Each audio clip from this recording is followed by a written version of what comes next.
If I have a favorite comedy from my childhood, it's Happy Gilmore. I grew up with it, I can remember just about every second of it, and I've probably seen it 25 times. Which might not sound like a ton, but I actually don't tend to rewatch movies all that much, so it's a lot for me.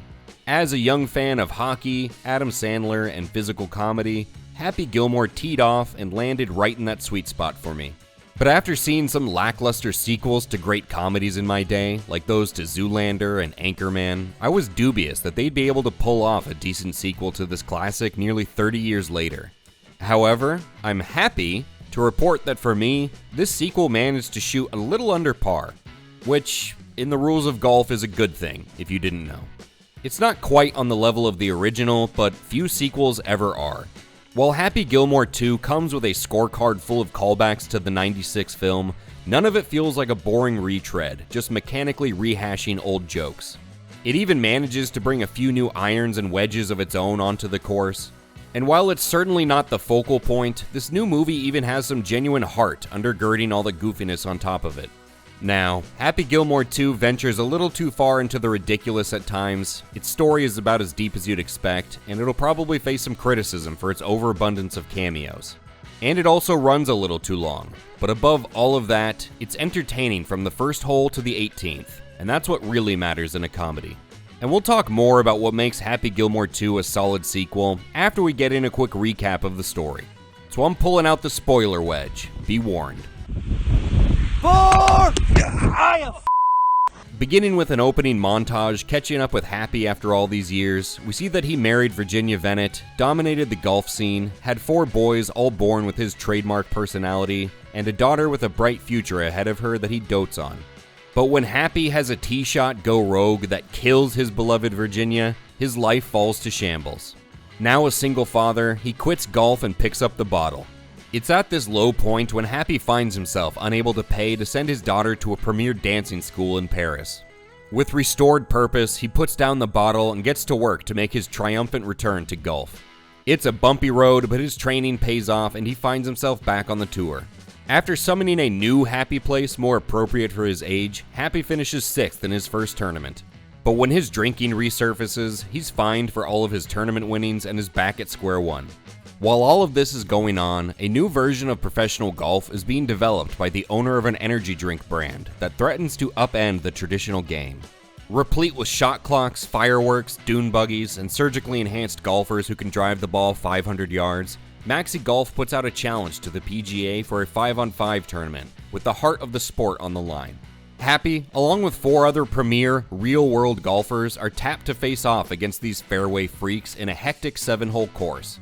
After one of the golfers from the tour goes down, Shooter McGavin, freshly escaped from a mental institution, steps in and chips in to even the score and set up the final showdown between Happy and MaxiPad Golf's Golden Boy. Happy, faced with an impossible putt on the wacky 7th and final hole, sinks it with some help from his caddy, heading off Maxi's attempt at upending the sport, preserving the traditional game, and more importantly earning enough money to send his daughter to dance school. And, once again, everyone is in their happy place. Luckily, with a comedy, a full spoiler-laden recap like that doesn't detract from the watching experience. And if it did, I would have kept this one spoiler-free, because if you're a fan of the original, I think this sequel is worth your time. With comedy sequels, there's a big difference between working in callbacks and just rehashing old jokes.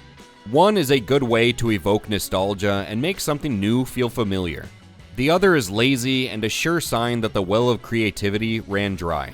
And with Happy Gilmore 2, I think all the references to jokes and funny sequences from the original fall firmly in the category of the former. Every character that's still drawing breath on this earth makes an appearance to revive their role from the original. And even those who have passed make appearances in their own way.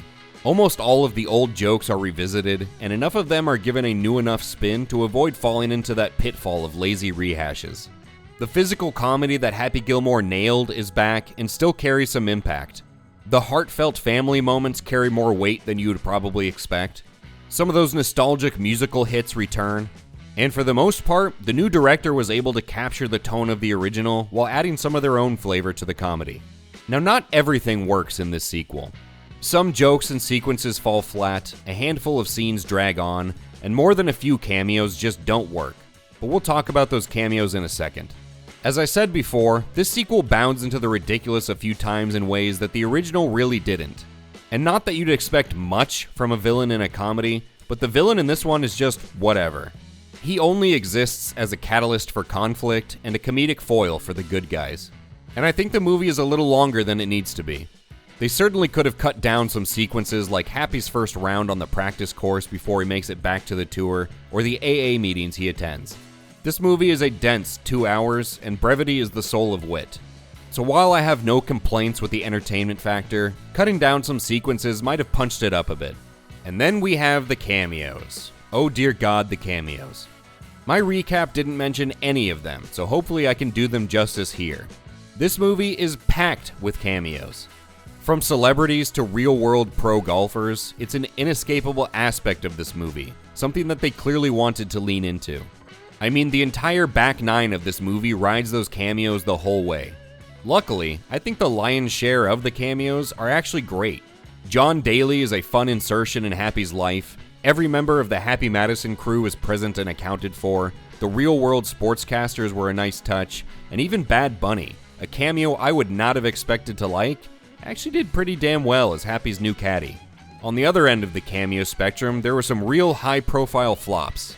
Travis Kelce, Eminem, Post Malone, all of them were meh inclusions that fell short of everything else going on around them.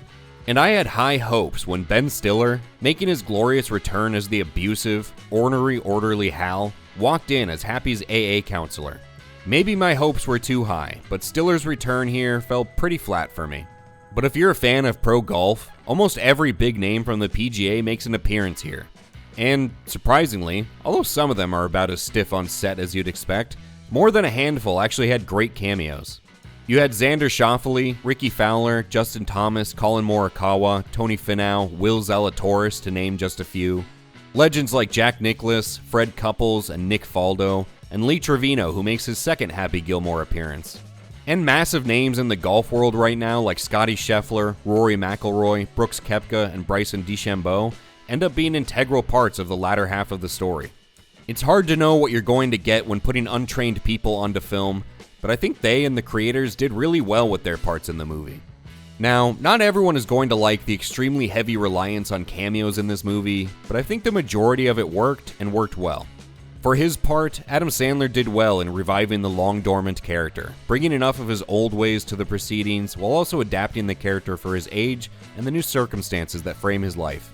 All told, I think this is a solid, fun sequel with more comedic hits than misses, and I think it's entertaining from start to finish.